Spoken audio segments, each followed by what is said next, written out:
Saturday ride. We haven't been out for a long time. Just been pootling around the home fields really.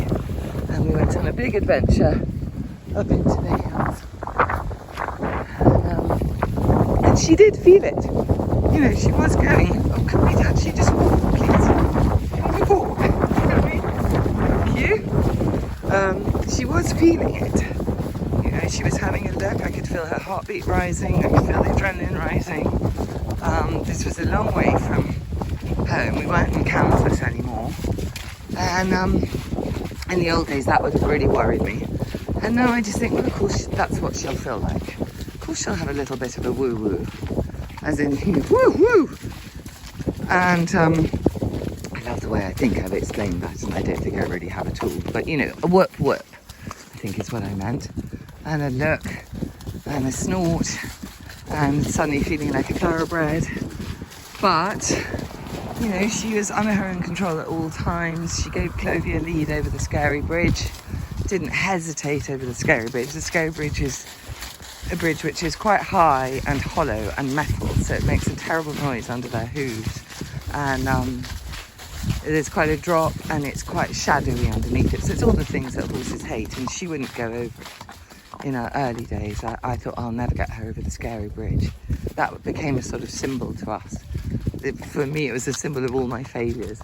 I couldn't get my horse over the Scary Bridge. And now she hasn't seen that bridge for, I don't know, 6 months or something. And she didn't hesitate or deviate. She went straight over it. She puts her head down. She sniffs her way over it, don't you? So, she did so many amazing things today. And this is something I think about all the time, is rather than thinking about the things that you've got to work on. So I would like her to be a little bit more confident in herself and not to, you know, have the look and the snort. But at the same time, she is a horse, she's a flight animal, she's a prey animal. And, oh, can we not go in that hole? Thank you. And, you know, it would be strange if she didn't have a look at the big old world.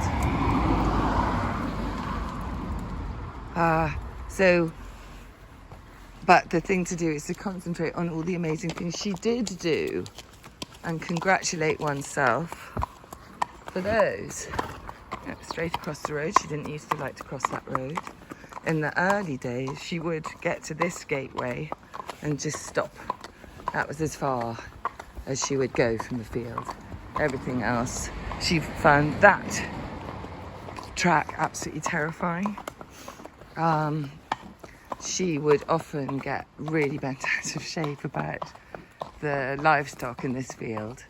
This is the local farmer brings his very beautiful sheep and coos here through the spring and summer. And she didn't like that one little bit. And now I can get her out of the field after a long time out in, not having been out in the world, and take her up to the Scary Bridge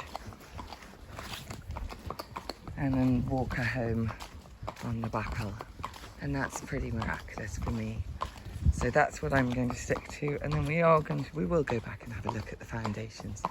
I just like to build up her confidence that little bit more. Maybe because I've been going through quite a lot of stuff in the last few weeks. And she's picking that up from me. And also we have spent nearly 2 years in a global pandemic. So it's not as if everybody is running around feeling the world is the most normal, reliable place. So I'm rambling as usual. I love bringing you on my rides, and this has been a particularly lovely one. It's always lovely to have the great niece. There they are, look at those two, they're such good friends. And that's us. Happy Saturday.